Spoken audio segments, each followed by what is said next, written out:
in life, success is not something we go out in the world to pursue. I'm going to conquer success. I'm going to hustle. I'm going to grind. I've done all that. Success is not something we go out in the world to pursue. Success is something we attract into our lives by the person that we become. So it's about being an attractive person. How do you go from treehouse living to global success story and a catalyst for change in the world? Prepare to be inspired today. I'm joined by a friend of mine, an amazing individual, Sir Darren Jacklin. He's a renowned corporate trainer, a philanthropist. He has trained executives at 157 Fortune 500 companies in the last 25 years. Unbelievable. As a speaker, he has impacted more than 1 million people globally in 48 countries. He's rang the bells at the NASDAQ and the Chicago Board Options Exchange. He's the first independent board member of eXp World Holdings. Now, you may not know, but they have an international success story as a company with over 86,000 real estate agents all over the globe. Unbelievable. Most importantly, right now, Darren is committed to raising over $100 million through his international foundation, and he's fostering global change and community development. Now, Darren thinks big. We're going to talk a lot about thinking big today. He was knighted in 2022, and he released his book, Until I Become: Patience, Perseverance, and Payoff. We're going to talk about all three of those, I think, today on our conversation. He's all about goals, having over 7,000 goals that he's written down on his crazy adventures. He's climbed Mount Kilimanjaro, and he's got another big climb on an incredible mountain coming up. We're going to discuss that as well. I'm excited to be with you, Darren. I've been looking forward to this for a long time. Welcome to Wealth Without Bay Street. Hey, Richard, I'm grateful to be here and be in service to make a difference. Absolutely. Now, you've done some really incredible things. I want to give our listeners a bit of an idea as to how I first became aware of you. And I first met Darren in 2008 in Edmonton. And it was through some mutual connections. And I went to the first event I ever attended of Darren's, and it was billed as the Idea Party. And so everyone can picture, if you're not watching on YouTube, the air quotes. I love the air quotes a lot. And it was a phenomenal event. And I always think fondly about that, Darren, because something really cool happened for me at that event. Is that, number one, I resonated really well with your message. But what was really amazing about this event, and I don't know, there was maybe 50 or 60 or so people in attendance, but there was people with individual and real problems, and not really, maybe they were big or small, they were of different size, but we actually were able to, in the space of the room, through the exchanging of ideas and resources and knowledge and potential and connections, solve problems that people had right there in the room by leveraging the power of the human mind, the ideas that we have, and the vast resources at our individual disposal, but now being placed in this communal environment to solve for one another, the act of giving, of the act of service by just using what we already have and what we already know.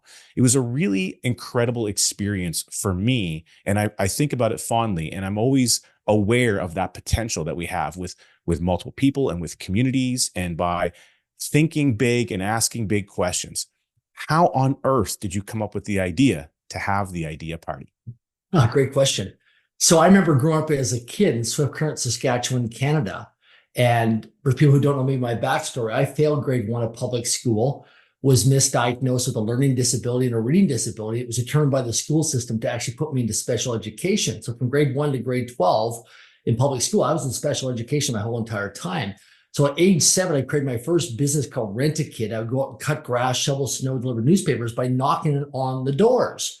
And what I discovered at a young age, by knocking on thousands and thousands of doors over a period of time, was as human beings, all we are is a network of conversations.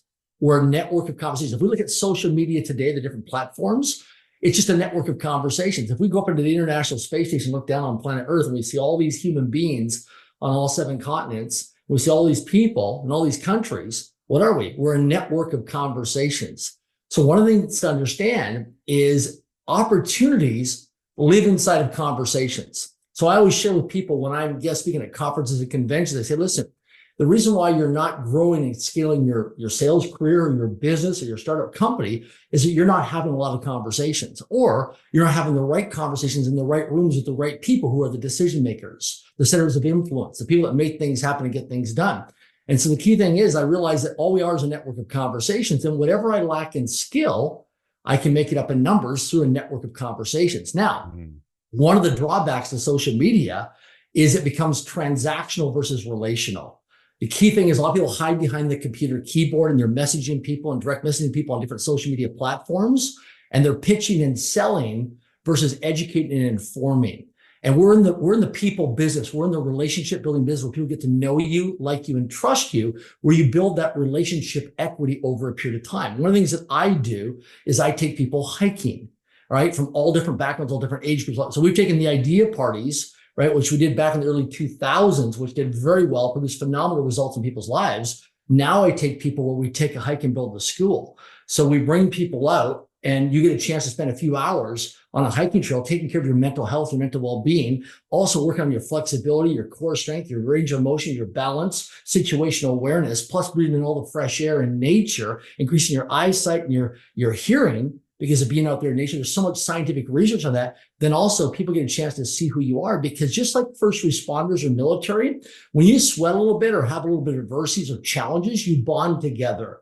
So I can go play golf or pickleball or tennis with you, which is great. But if I take you out hiking, the first thing in your mind is, if we're going to go out in the wilderness, is, oh my gosh, there's wild animals out there. So you have to trust me. So if you want to fast track, so people who are really successful people do two things. Number one is they protect their time. Number two is they qualify their time. So how can I, if I first meet you and you're a stranger to me or somebody introduced you to me, how can I build rapport very quickly? I take you out hiking, because you have to trust me to go out in the wilderness on a hiking trail that you don't have any experience with. So as soon as I take you out there, the chemicals in your physical body change in terms of building rapport with me. And if we go up and down a couple mountains together over a couple hours and we do something that's a really easy hike, we get a chance to bond, which then creates authenticity and vulnerability. So, and millions of dollars of deals, people in my hiking groups do every year, because people get to know them, like them, and trust them. So it's all about your environment, but your environment is also stronger than your willpower. So what I do is I'm very practical, right? I'm a kid who barely passed public high school. So I look at ways on how I can compress time, but also fast track things in terms of specific and measurable and actual results. So when I shared with people I have over 7,000 goals, people are like, oh my gosh, like, listen, there's not enough time or energy in a day to achieve 7,000 goals. And I said, here's the difference.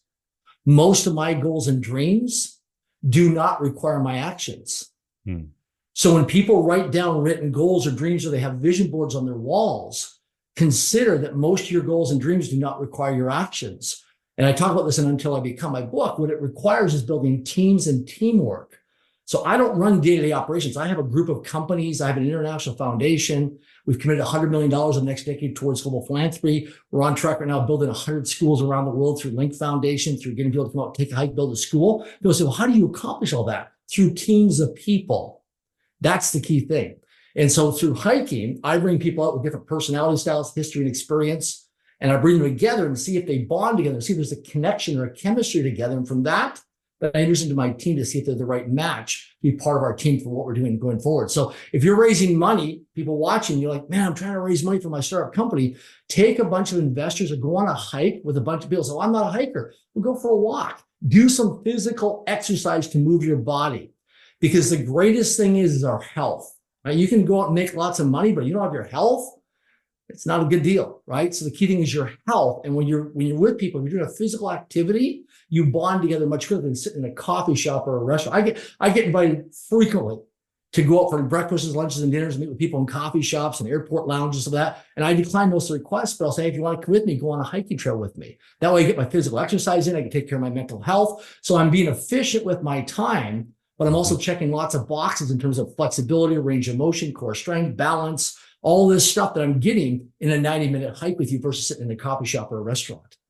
Well, and you also get some quantifying aspect, because not everyone's going to be able to commit the time to the hike or be ready to, whether it's fear or whatever the restriction is that, is getting in the way of that. If they really want to have that conversation and get to know you, you've made it very clear this is the way to get it done. And I think that makes a lot of sense. Yeah. It's kind of like a pay to play model, except you're paying with your feet and your energy on the hiking trail. That's right. Absolutely. and the drive to get there to the hike. And so all that matters. And those are like subtle and little barriers that, for the people that overcome them, obviously they immediately stand out to you as, hey, this person is actually willing to put in the time, put in the effort. And I'll add to that too. What we're doing, this I learned from a good friend of mine who's a multi-billionaire years ago. He said, Darren, give people micro commitments.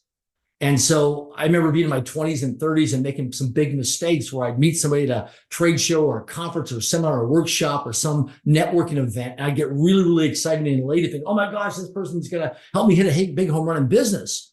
And then boom, I'd crash. Because what happened was I realized that I didn't do micro commitments. So call it testing, call it micro commitments. So what I do is I'm looking, because behavior never lies, right? And so in life, time will either promote you or time will expose you. It's just a matter of time whether you get promoted or you get exposed. So what I'm doing is I'm watching people's feet, not their lips, right? Because, we hear in life that in business, people say talk is cheap.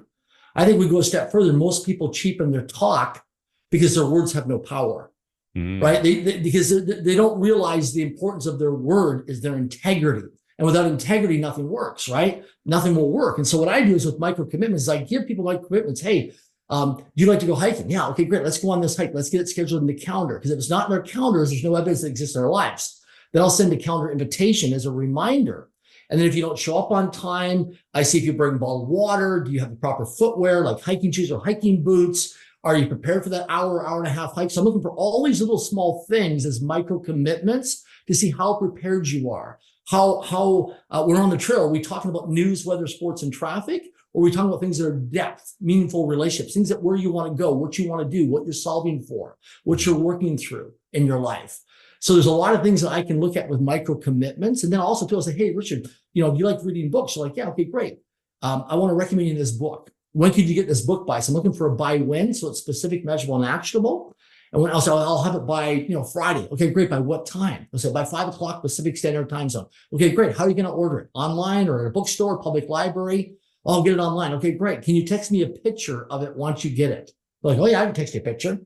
So I'm looking for micro commitments for you to keep your word. And if you break your word or your promise, are you going to restore your integrity by being proactive? Because if you can't commit to doing the small little micro commitments consistently over a period of time, there's no way I'm going to involve you into some of my projects, some of my big deals that I'm working on, because you're not going to follow through and be consistent. So time will promote you, time will expose you. I'm going to have you be exposed in the first couple hours that I meet you, the first few days or few weeks I meet you, versus bring you into my team. And then 90 days or 6 months later, having to go through an uncomfortable situation of releasing you or getting rid of you and going through all that time, effort, and energy. So we'll do micro commitments up front to mitigate the risk in terms of risk management. And I use it all the time. My team uses it all the time. And it's amazing what we've noticed with people, because people talk a good game. But let's see if they follow through and actually show up consistently. Well, and it's, very telling to go through, like say, a micro commitment versus, if you go down the path and there's a large commitment on the line, that's not the time that you want to see that doesn't go through. So by testing those waters, you're giving yourself an insight into a possible future, maybe not the future, but certainly a possible one.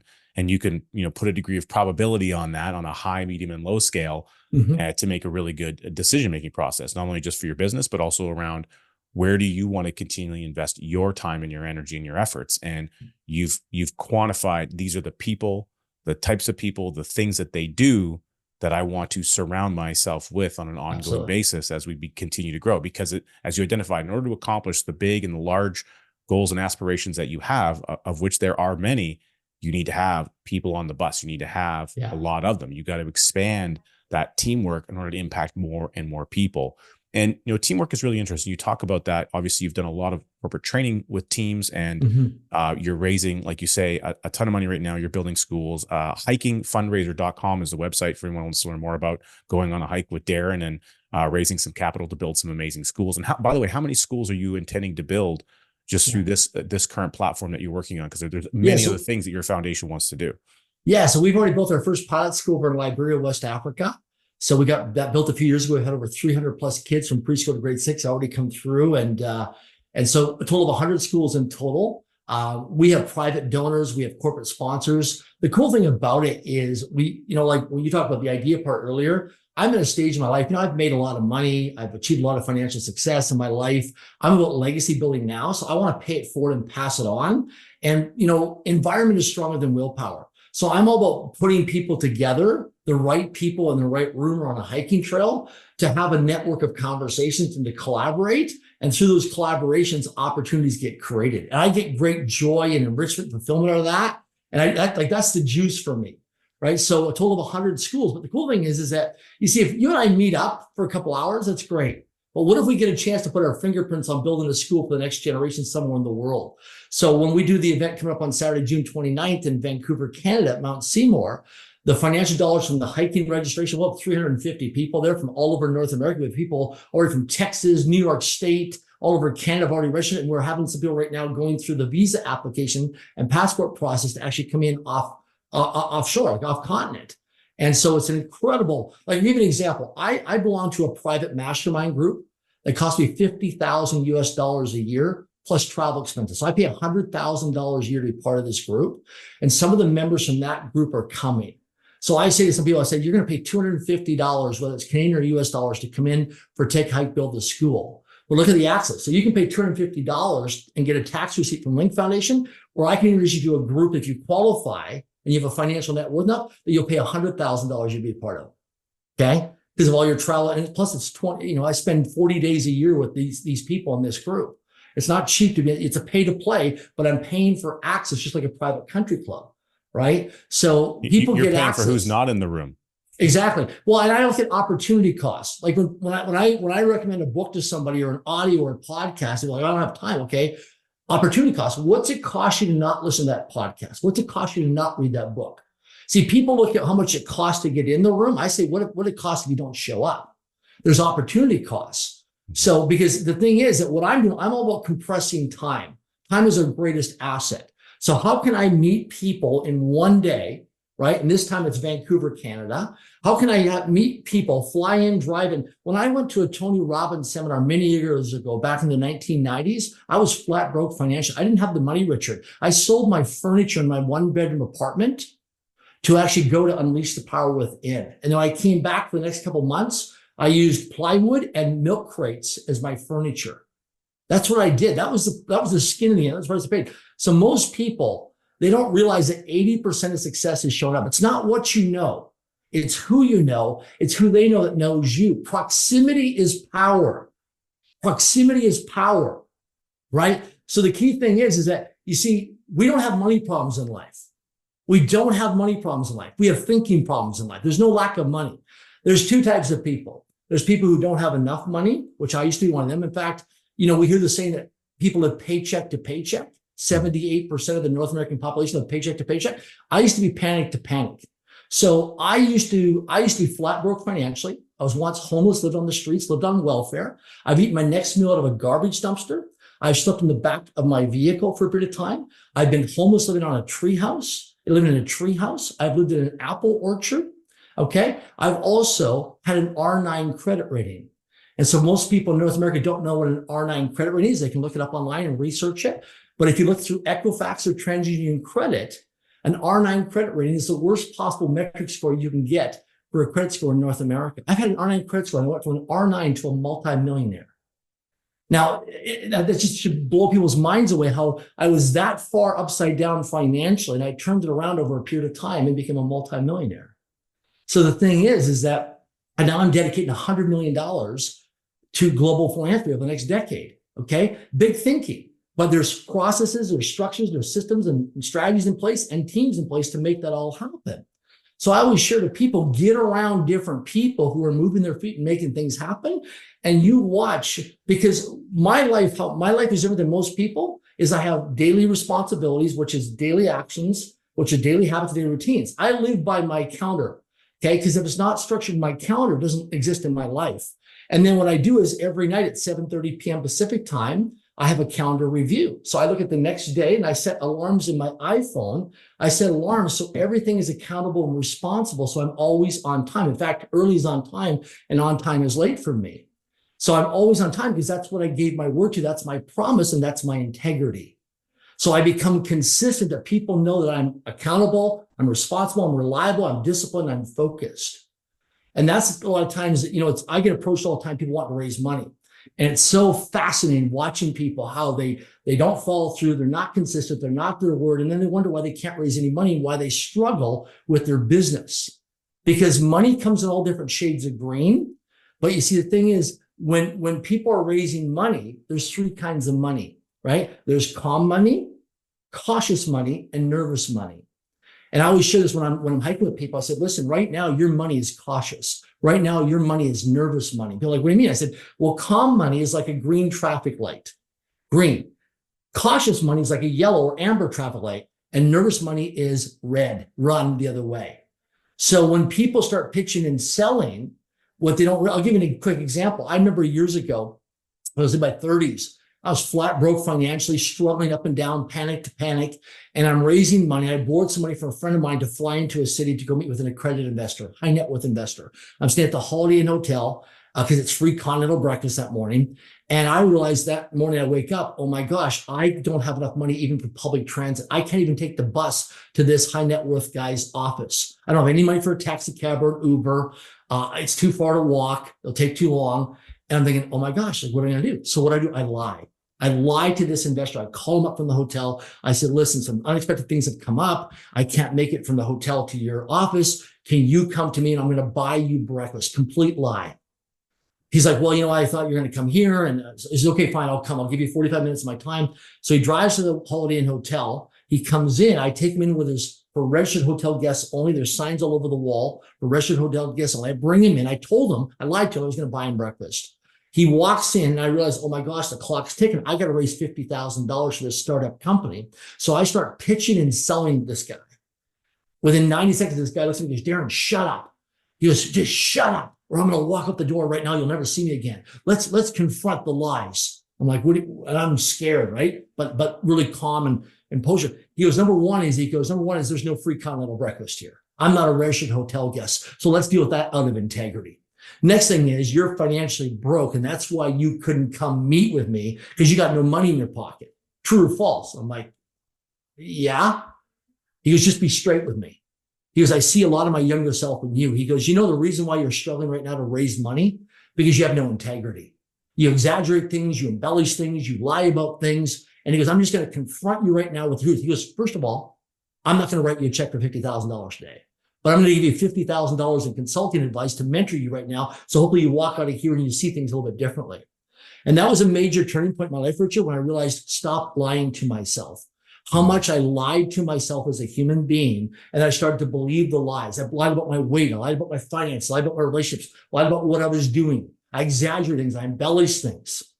And when I confronted myself, it was a major turning point in my life.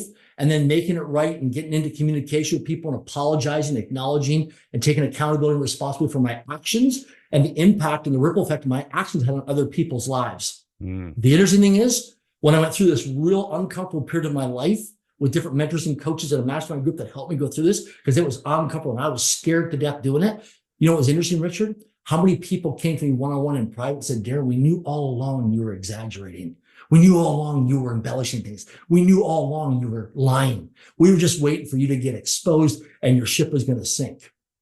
And that was a major turning point in my life, that I was lying to myself. I was embellishing. And that was a turning point when my financial net worth changed, because people didn't trust me. They didn't. When I was going on raising money, it was nervous and cautious money. It was never calm money. Now, when I raise capital for some of our ventures, we're buying bookkeeping and accounting firms right now. We're doing a roll-up, building a company to a $50 million company that will exit in revenue. We raise money really easy. Why? Because it's calm money. Because the biggest thing is I've worked on myself in terms of personal, professional development.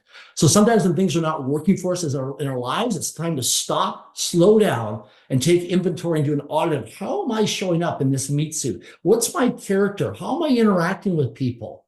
What's really going on here? Why am I repelling people versus attracting people? Why aren't people returning my telephone calls or my direct messages or my text messages? Why? Take inventory of that. Start to notice, like when I send text messages, I get quick responses. Unless people are sleeping or they're in a meeting or they're with family or kids, I get responses back right away. But taking a look at people is that you're like, why aren't people returning my phone calls, my emails, my text messages, my direct messages? Take a look at, nobody's a jerk until you show up. I was the jerk all the time. And then when I changed my life, things in my life started to change. Everything changed for me. And that was a defining point, because in life, success is not something we go out in the world to pursue. I'm going to conquer success. I'm going to hustle. I'm going to grind. I've done all that. Success is not something we go out in the world to pursue. Success is something we attract into our lives by the person that we become. So it's about being an attractive person. What do attractive people do? What's their integrity, their daily routines, their daily habits, their disciplines, their focuses, their accountabilities, their responsibilities. And then when things don't work out, how quick are they to make things right and apologize for their actions and be accountable and responsible for their actions and their integrity? It's so important. Give an example. I had a guy recently who met up with me and he's 15 minutes late. Walks in and he's like, okay, let's get on. I said, hold on a second here. Let's deal with the out of integrity. He's like, what are you talking about? I said, well, number one is you're 15 minutes late. Why don't you be accountable and responsible for being late and clean that up? He's like, I don't have time for that. I said, meeting's over. We're done. He's like, what do you mean? I said, I don't want to be around a guy like you. Too much risk. He's like, what do you mean? I said, I am not going to expose myself to risk being around someone like you who is not going to be in integrity and accountable and responsible for what you do. You're 15 minutes late. You didn't communicate in advance by text or a phone call that you're going to be late. You show up here. You're disrespectful. I just don't want you in my network. Sorry. Appreciate you, but there's lots of other people. Those aren't my standards. Okay? Because that's not where I want to play in life. I have a lot of accountability and responsibility at a high level, and we're a high performance team. That's also paying it forward because of the experience that you had, going back to that Holiday Inn so many years ago. Absolutely. It's an opportunity for you to take that lesson and pay it forward for another person. And quite possibly that might have been a turning point for that individual as well. And perhaps for our listeners, there may be some turning points that are occurring right now as they tune in. Amazing. I love it, Darren. This is so fantastic. And, you've got so many different interests in business right now. And of course, the world is shifting and changing, especially around technology, much like you've shifted and changed it in your own individual life, in your perceptions, your view, and your thought process internally. It's all about how we think. Yes. We hit that we beat that like a drum here on this show because our Nelson Nash, our mentor with Becoming Your Own Banker, his 5th rule is rethink your thinking. You have to learn how to ruminate on things. Both Jason and I are students of Dan Sullivan, and the who, not how principle on growing teams makes a lot of synergy and sense. And it's all about our thinking. What I'm curious is, how has your thinking shifted and changed in the world of innovation and technology now? You're involved in looking at exploring things around the AI world. Yes. It's a big topic these days. I'm curious, how is that showing up for you? I'm sure it's through the power of your network that you're being exposed to some great opportunities in there. Maybe just share for our listeners your perspective on how AI is going to shape some aspects of our future and how you see that showing up, at least in your life today. Yeah. So in 2023, I was completely scared of artificial intelligence, completely scared. I remember over the holidays and Christmas time in December 2023, I'm like, okay, and I always say to people, I said, bring it down to like a grade 5, grade 6 reading level for me to understand. Like simplify things in a very specific way versus a general way. And so over the holidays, when people are taking time out with their families, I played around with ChatGPT and AI. And I thought, okay, I'm just gonna lock myself in a room for a few days, which I did, and just have a little bit of downtime. And I started to play with it. It's changed our business life. In fact, over the last few months, I've saved a few $100,000 in legal expenses and legal fees with contracts and agreements. Now, I still have lawyers and accountants that I work with, but I just save time by having them look at stuff. So I use it as a tool for business to compress time, to scenario plan things, best case scenario, likely case scenario, worst case scenario. I'm looking at in terms of discovery and due diligence on things like, right now we're buying companies and buying more real estate and buying cash flow producing businesses. And because I'm all about, more freedom in my life so I can do more philanthropy in my life, right? So I acquire income producing assets that produce monthly recurring revenue, lots of cash flow. And then from there, it allows me to contribute and be more of service because my success is someone else's miracle. My success is someone else's miracle. So I want to become more financially abundant and blessed in my life so I can be of service and contribution and create more of a ripple impact and more of a legacy on the world. So I'm always looking at artificial intelligence as a tool. Now, everything has benefits and drawbacks. And there's always benefits and drawbacks to everything. And so I love all the benefits and I also see the drawbacks. And so I'm not blindsided to one side. I see both sides, but I also understand too, I'm a kid that grew up in Saskatchewan, Canada. And I remember talking to the old timers when I was growing up about tractors. And they talked about, when they used to use the horse and buggy and the horse and plow and all the farm labor of all the men and women that would come on the farms and work. And then when the tractor came out, they were really concerned about it disrupting the human resources and, horses and some of that, but it actually enhanced things. So I see it as a tool Now, where it scares me, and I have some friends of mine that are in law enforcement and military, is cyber wars and what it can do in terms of disruption of human life, right? In regards to, cyber security, cyber crimes, and then also with wars using AI and stuff. That scares me. But when it comes to advancement of medicine or technology or business or efficiency of time and how we can live our lives more productively, I'm all for that. I'm very actively involved. I'm an investor in an artificial intelligence company called Vocodia. It's a publicly traded company on the Cboe Exchange out of Chicago. I'm also an advisor, a paid advisor to that company. They're the first artificial intelligence company, two brilliant guys that created the company, a great team. They're based in Boca Raton, Florida, USA. And what they've done is they have actually disrupted and are massively disrupting right now when you call a toll-free number or a government agency or an airline, for example, and you're on hold for several minutes or over an hour, it's very frustrating for the person waiting on hold to talk to a live representative. So with this AI, I've been that person. Yeah, it actually eliminates being on hold. So you have a choice to talk to a live human being, or you can wait on hold and talk to a, so if you want to wait on hold, you can talk to a live human being, a call center person, or you can talk to AI and it actually sounds like I could have AI call you right now and you think it's an actual real human being talking to you to book your airline reservation. So people get scared about, job losses. Nothing ever everything just changes form.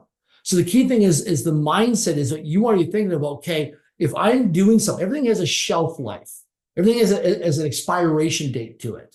Everything. Like I've been around a lot and trained a lot of people and traveled this world a lot where people say, this job, this crew will be here for years. Well, listen, look at all the companies that have been around for 10, 20, 30, 50 years that still go out of business because they don't change with the times, right? I'm grateful to be part of, EXP Realty. For first 10 years, I served as an independent board of directors of a company that disrupted the residential real estate industry by eliminating bricks and mortar.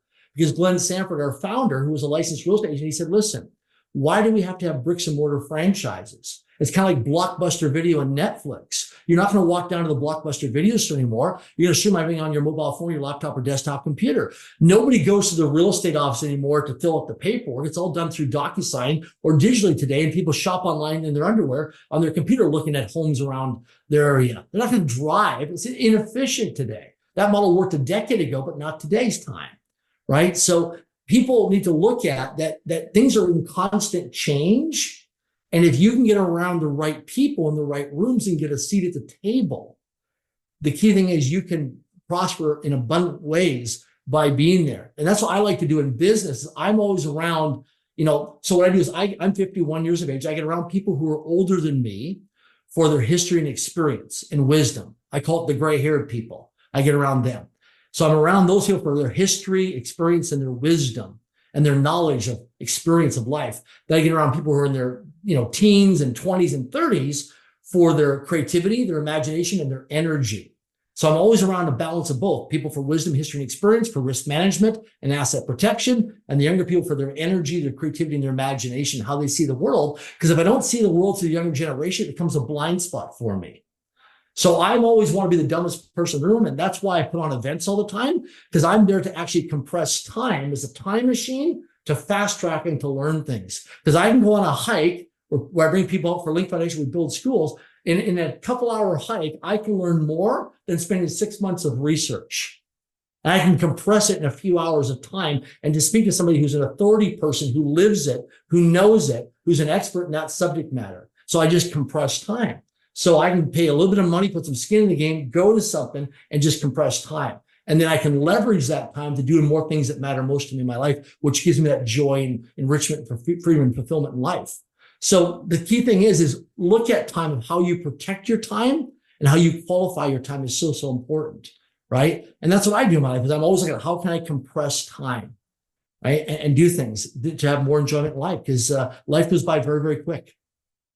The power of leverage, the leverage of a good hike, the leverage of some AI to help you. AI is your friend in the aspect of business, and the power of networks and creating leverage through not what you know, but who you know, because who you know knows something that you don't, I guess, is a good summary point. Now, Darren, we love having you on the program today. This was absolutely fantastic. I've been looking forward to it for quite some time, just reconnecting with you, but more importantly, sharing your journey and your story and your wisdom with our amazing listeners. Our question for you here as we look to close the show is, who would you say you most want to be a hero to? Good question. I would say someone out there who is finding their way. What I mean is that, so I was this kid that was lost. I had no direction. I had no focus. I had very insecure, low self-worth, was, had a lot of negative self-talk. I'm not good enough. I'm not smart enough. I'm never going to amount to much. So somebody who, is out there that has this burning desire to become somebody, but maybe it's their environment. Maybe it's the environment they're in their job or their career, or their business. Maybe it's in the four walls of their family.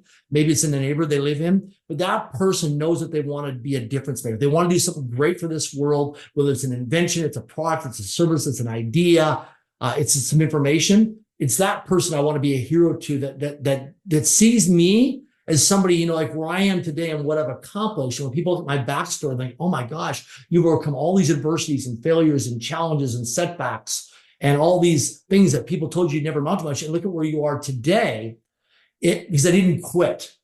Perseverance. And that's why with the hiking, I take people hiking. I want people to struggle on the hike because I want you to realize that quitting is the easiest thing you can do. And, in life, we're either coming from a problem, we're in a problem, or we're heading towards a problem. That's the condition of being a human being. We're coming from a problem, we're in a problem, we're heading towards a problem. And, some of the most successful people out there that we see on the internet and out there today, they're dealing with lots of challenges and problems all the time, right? You just don't always see it. But sometimes behind the scenes, it's organized chaos, right? I'm around a lot of these people. So the thing is that the person out there that has that burning desire to become somebody just doesn't know how, but I can introduce them to the cue. But the key thing is you've got to put in the time and energy. It's not going to come to you. You've got to put in the time and energy. You got to work hard. You got to work smart, and you got to show up. And that's a big thing. And so somebody out there right now that's going through stuff, listen, if you're having financial challenges, I've been there. If you're having challenges where you don't know where your next move is going to be, I've done that. Like I've had some pretty big challenges in my life that I had to overcome financially and adversities and all that kind of stuff. But I persevered to turn where I am today in my life. And so the key thing is keep going, even when it's hard. So how many times you fall down, it's how many times you get back up and keep going forward. And it's going to be scary. It's going to be lonely at times, but just keep going further. And every level demands a different level of you, right? The more successful you are, sometimes the more lonely you are, right? Because you've got people running all the day-to-day operations. I spend time now, whole thinking time. I schedule time on my calendar. I actually go out for a couple hours in a week and I just think. And that's one of the greatest things that I learned from very influential people is to spend time thinking. So important to time block it, get away from any electronics and distractions, and just think about what you want to do with your life and where you're going and who you want to become. Amazing. I love it. And for all of our listeners, if you want to get a chance to go hiking with Darren, go to hikingfundraiser.com. Of course, that's hikingfundraiser.com. And you may want to check out his unbelievable book, Until I Become. You can go to untilibecome.com to order a copy right there. Darren, Sir Darren, amazing, fantastic. Thank you for sharing your amazing journey with us today, and such golden nuggets and words of wisdom. For our viewers on YouTube, right there, you're going to see that just popped up. There's a recommended next video. We did that for a reason because it's good. You need to watch it. So go ahead, click that and continue your journey of learning. There's no such thing as having arrived in knowledge. And like Darren said, you can always think upon your thinking because you never know what's the next best idea that's coming to you.